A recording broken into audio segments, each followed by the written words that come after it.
Assalamualaikum. Waalaikumsalam. Dan Waalaikumsalam warahmatullahi. terlebih dahulu saya ingin memberi tahu tajuk forum kita pada hari ini. Tajuk forum kita ialah penyebaran berita palsu merupakan satu virus yang menyerap dalam kalangan masyarakat dan cara untuk mengatasinya. Okey. Saya ingin memperkenalkan ahli panel kita pada hari ini. Panel pertama ialah Najib. Panel kedua kita adalah Syakir dan panel terakhir kita adalah Lutfi. Okey, terlebih dahulu saya ingin menceritakan sedikit sejarah laman sosial seperti Facebook. Seperti yang kita sedia maklum, Facebook diasaskan oleh Mark Zuckerberg bersama teman-temannya di satu universiti. Pada mulanya penubuhan Facebook hanyalah bertujuan untuk kegunaan penuntut Harvard University sahaja. Selepas itu, Facebook berkembang lagi untuk merangkumi mana-mana pelajar universiti, kemudian pelajar sekolah tinggi dan akhirnya sesiapa saja yang berumur 13 tahun dan ke atas. Dan pada masa kini Facebook telah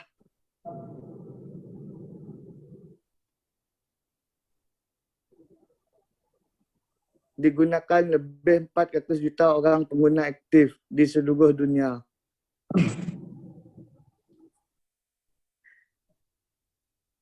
Konsep asal Facebook ialah untuk menghubungkan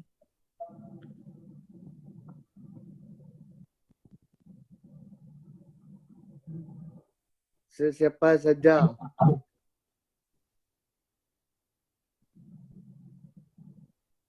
okey.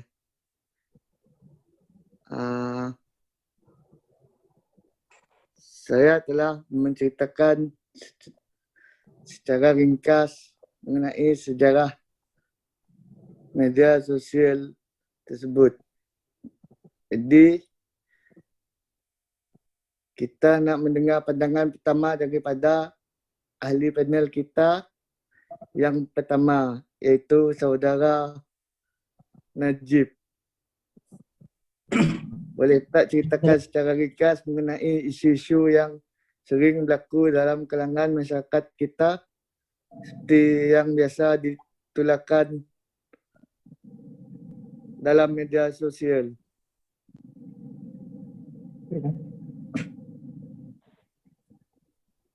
Okey. Assalamualaikum warahmatullahi wabarakatuh. Saya ingin berterima kasih kepada tuan moderator kita pada hari ini, iaitu Muhammad Hasha.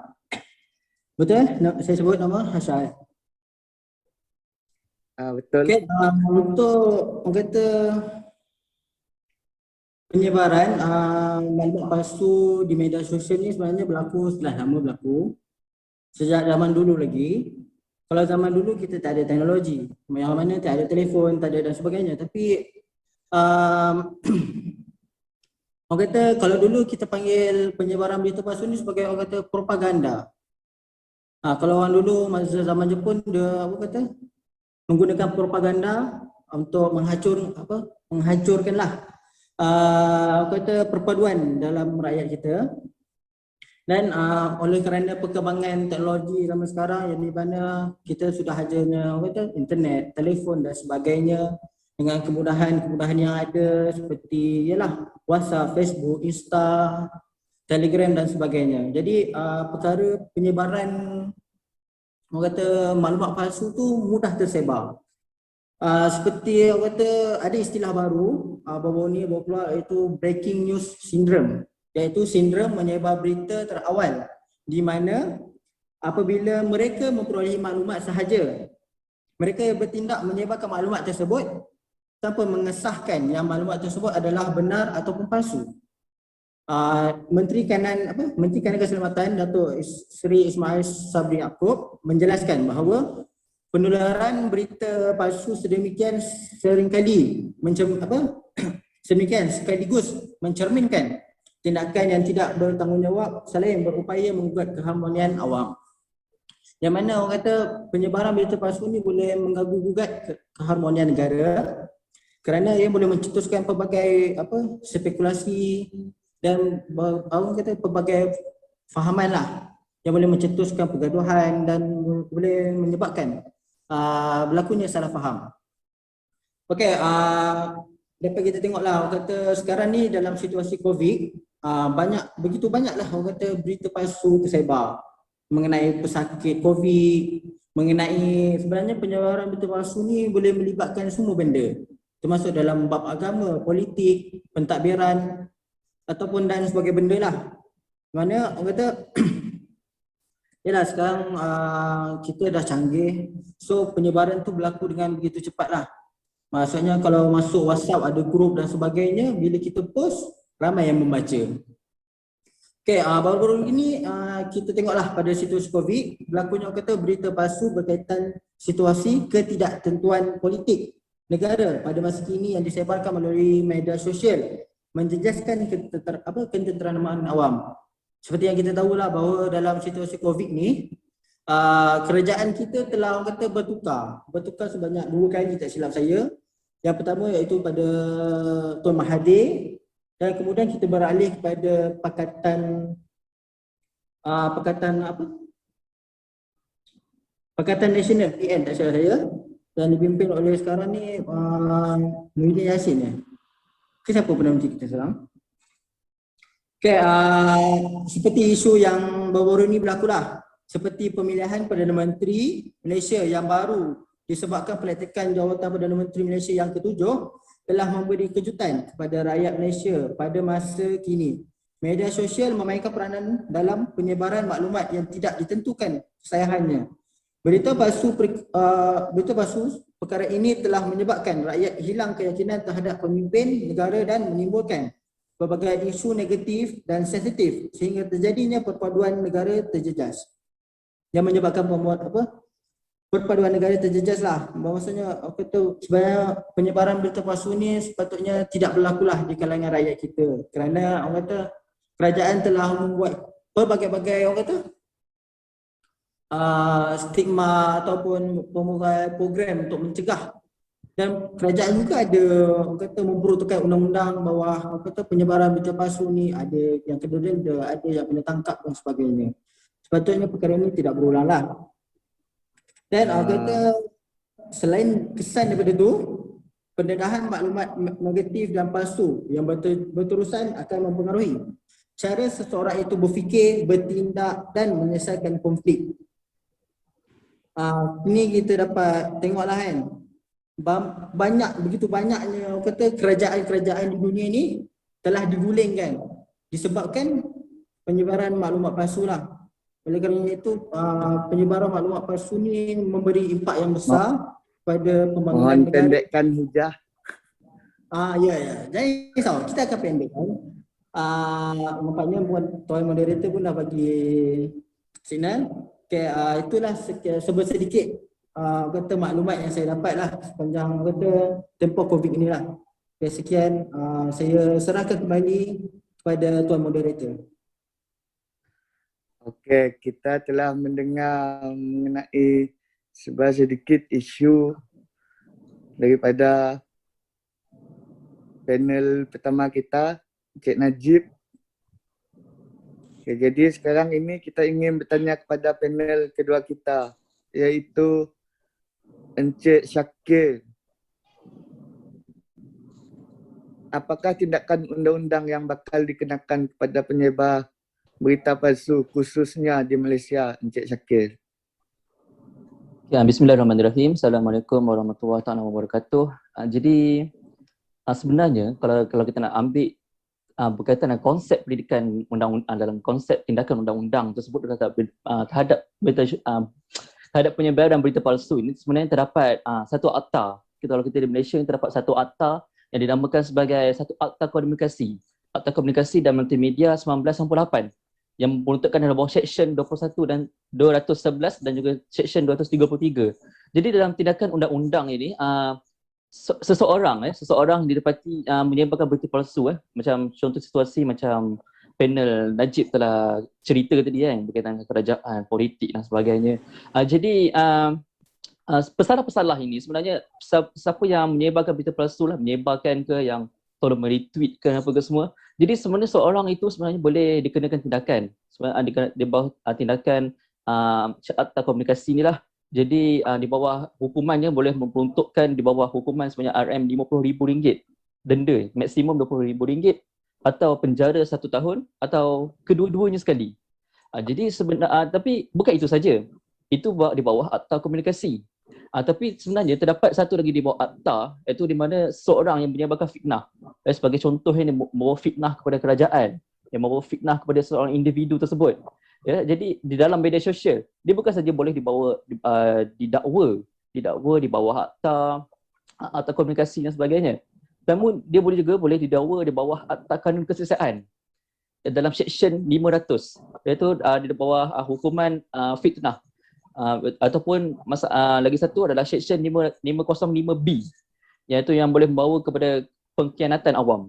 Jadi sebenarnya kalau kita melihatkan peruntukan di bawah peruntukan undang-undang, sebenarnya undang-undang yang di Malaysia ini sebenarnya sudah memadai untuk menghukum pesalah ni lah yang menyebarkan berita palsu ini. Namun persoalannya sekarang ini, adakah rakyat Malaysia tahu berkenaan dengan hukuman-hukuman yang ada? Sebenarnya untuk memperketatkan undang-undang ni sebenarnya ini pun sebagai salah satu langkah untuk mengatasi masalah penyebaran berita palsu yang semakin berlosa ketika ini. Namun persoalannya, adakah rakyat Malaysia tahu kan? Kalau kita tengok di Twitter dan sebagainya pun masih ramai lagi yang menyebarkan berita palsu, yang meretweet, yang buat satu tweet dan sebagainya. Jadi sebenarnya perkara ini perlu dilihat, sebab tindakan undang-undang ni sebenarnya adakah ia sudah diketatkan ataupun tidak. Jadi itu antara akta-akta yang boleh dikenakan, dan sehingga kini terdapat lebih daripada setakat 25 April sebanyak 238 kertas siasatan berkenaan berita palsu saja yang khusus berkenaan dengan COVID-19. Maksudnya dalam bawah COVID-19 terdapat lebih daripada 238 kes yang sedang disiasat oleh Polis Diraja Malaysia dan juga Suruhanjaya Komunikasi. Ini sebenarnya sebagai satu isu yang serius, melihatkan daripada 238 dalam tempoh berapa tahun, setahun kita COVID. Jadi sebenarnya kes ini perlu kita lihat balik sejauh mana penghayatan ataupun penilaian berita palsu ini di dalam media sosial terhadap dalam masyarakat, terutamanya di Malaysia. Jadi itu saja, masa tak mencukupi. Sekian, terima kasih.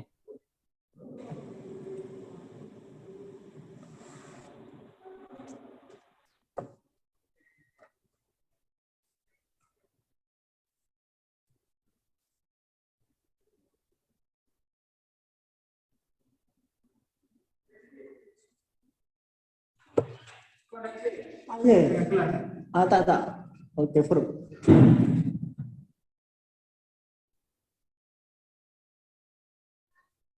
Moderator? Ya, tuan moderator kita. Moderator dah habis lah?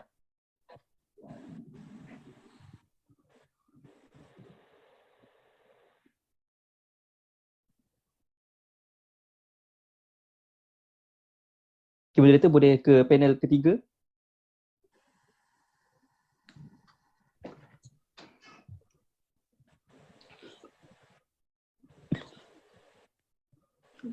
Ataupun kita boleh terus ke panel yang ketiga.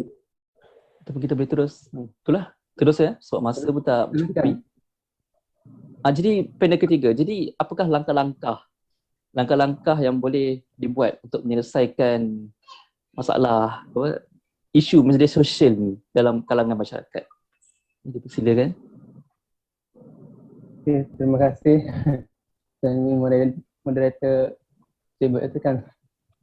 Okay, kita pergi kepada langkah-langkah yang harus dibuat untuk kita selesaikan atau untuk kita mengurangkan isu dalam penyebaran berita palsu ini.